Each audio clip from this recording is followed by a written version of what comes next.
Junior ডাক্তারদের আমরণ অনশনের দ্বিতীয় দিন। এই আমরণ অনশনের দ্বিতীয় দিনে আরজিকর মেডিকেল কলেজের পক্ষ থেকে যোগ দিলেন অনিকেত মাহাতো। এই আন্দোলনে যোগ দেওয়ার আগে অনিকেত মাহাতো সাংবাদিকদের মুখোমুখি হন। সাংবাদিকদের মুখোমুখি হয়ে তিনি ঠিক কি বললেন শুনে নেওয়া যাক। সেদিন আমরা যে ডাক দিয়েছিলাম, আরজিকর দিচ্ছে ডাক, অভয়া বিচার পাক, বিচারের দাবিকে সামনে রেখে এবং একগুচ্ছ কর্মসূচিকে দফাকে সামনে রেখে আমরা এই আন্দোলন শুরু করেছিলাম। সেই আন্দোলনের জায়গা থেকেই, বৃহত্তর এবং ব্যাপকতার জায়গা থেকেই West Bengal junior doctors front তৈরি হয় এবং সারা ভারত থেকে সারা দেশের প্রতিটি কোণায় আমরা এই আন্দোলনকে ছড়িয়ে দিয়েছি। সেই জায়গা থেকে সহযোদ্ধা যেমন বললেন যে আজ জয়নগরেও আমাদের প্রতিনিধি দল গিয়েছিল ওয়েস্ট বেঙ্গল জুনিয়র ডক্টরস ফ্রন্টের পক্ষ থেকে।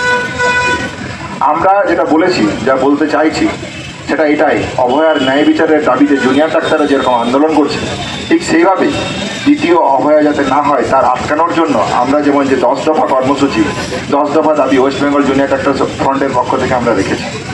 এবং পাশাপাশি এটাও বলছি যাতে পশ্চিমবাংলার বুকে যে কোনো অভয়ার বিচারের দাবিতে West Bengal junior doctors front সবসময় কাঁধে কাঁধ মিলিয়ে লড়াই করবে। আমরা তাদের জন্য দাবি তুলব, তাদের ন্যায় বিচারের সাথে আমরা সবসময় পাশে থাকব। আজ অনশনের দ্বিতীয় দিন।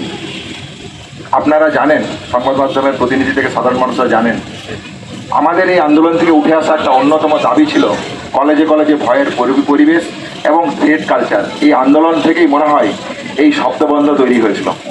সেই জায়গা থেকে আমরা আরজিকর রেসিডেন্ট ডক্টর অ্যাসোসিয়েশন 59 জনের, প্রথমে 51 জন, পরে আবার অ্যাড হয়ে 59 জনের টোটাল তালিকা আমরা ইনকোয়ারি কমিটির কাছে রেখেছিলাম।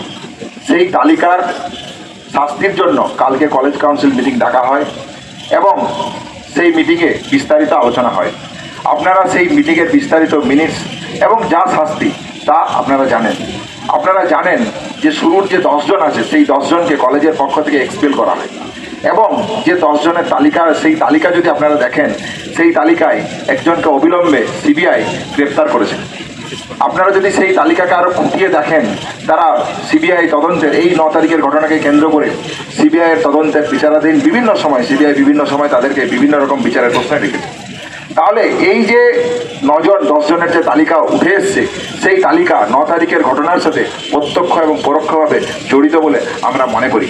সেই জায়গা থেকে আমরা মনে করেছিলাম এবং আমরা এখনও মনে করি যে এই যে ঘটনা ঘটেছে এবং এই যে 9 তারিখের ঘটনা তৈরি হয়েছে, সেই ঘটনার জায়গা থেকে কাল আগের দিনের কলেজ কাউন্সিলিং মিটিংয়ের দিক থেকে আমাদের student West Bengal junior doctors ফ্রন্টের পক্ষ থেকে আমরা সেখানে থেকেছিলাম এবং আমরা শাস্তির দাবি যা রেখেছিলাম সেই দাবি আমরা নিয়ে আসতে পেরেছি।